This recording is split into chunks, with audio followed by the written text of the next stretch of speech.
Hero running back and robust running back. The draft strategies I'm going with this year. Should you use them? What are they? How are they different? You have the hero running back and its little brother, the robust running back. If you follow our content last year, I went with the zero running back strategy across the board, 78-point-something% playoff plus finishes. It was very successful and probably my favorite way to draft. This year, we're going running back focus. You have the hero running back, which is based around getting your top running back and then filling in your team after. A lot of people will say hero running back is getting your stud running back in rounds 1 through 3.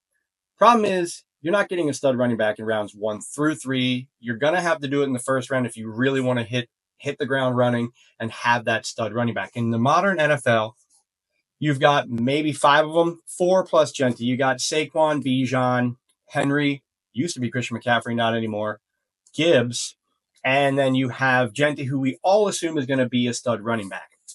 If you don't get one of those guys, you're tiered down to what I say is going to be more of a robust running back strategy where you're going to take 3 running backs in the first 4 rounds of your draft. The way that I'm going to approach this is in every draft, I'm going to look at it differently. If I'm in the front half of the draft where I can get Saquon, Bijan, Gibbs, I'm going to take one of those guys, and then I'm going to fill in rounds 2 through 7 or 8. I'm going to fill in 2 starting receivers, a flex, a quarterback, and a tight end in whatever order the draft allows. The draft is going to tell you how you should draft. Be prepared to pivot a little bit. It always happens. And then in rounds 8 through the end of the draft, I'm going to fill in with maybe 2-3 other running backs. The key is to avoid running backs in the dead zone, which is statistically where the running backs do the worst and perform the worst, which is rounds 4, 5, 6, and 7 in most drafts. You're going to then fill in at the end of the draft with either handcuffs, rookie flyers, like a DJ Giddens, a Jaden Blue, or you're just going to take some chances on people, but you're going to have a lot of point potential with your wide receivers because you went probably early on a quarterback, maybe a Josh Allen, a Joe Burrow. You went high on a tight end. Maybe you got one of the top tight ends in a McBride or a Pitts or something like that.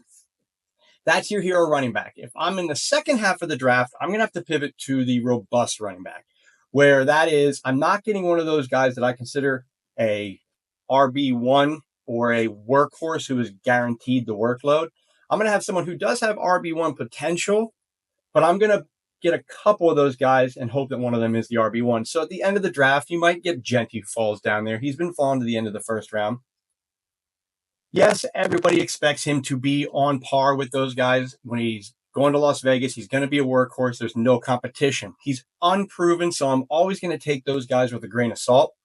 I'll take Gentry. And then in the turn, I'm going to come back. Let's say I'm the 108 in a 10-man draft.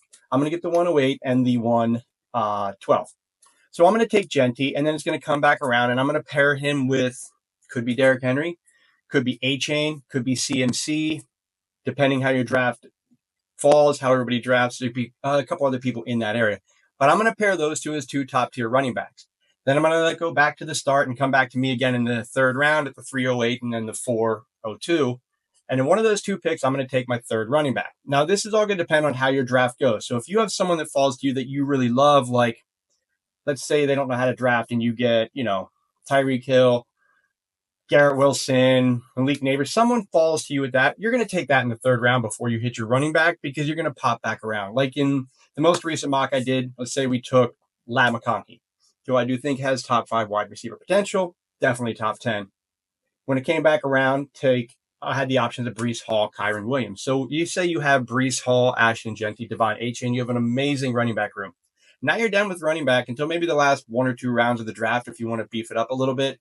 After that, you fill in your wide receivers, quarterback, tight end, whatever positions you need, and go from there. So you have your hero running back. You have your robust running back. Very, very similar draft strategies. But in my opinion, if you don't get one of those top guaranteed workhorse guys, pivot to the robust running back, focus on mass talent instead of individual talent, and then fill in, and your team is going to be based around running back no matter what.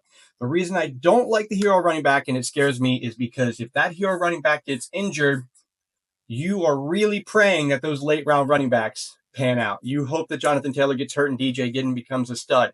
You hope that Jaden Blue takes it from Javonte Williams in Dallas. Either way, you're hoping and praying after that point. It's a risk-reward strategy.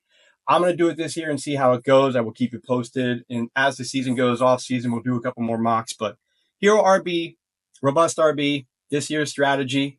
If you have any questions, please reach out. If you've done it, let me know what your teams are. Send me a message. I'd love to look at your teams. It's fun. Good luck. Fantasy's fun, and fantasy's luck.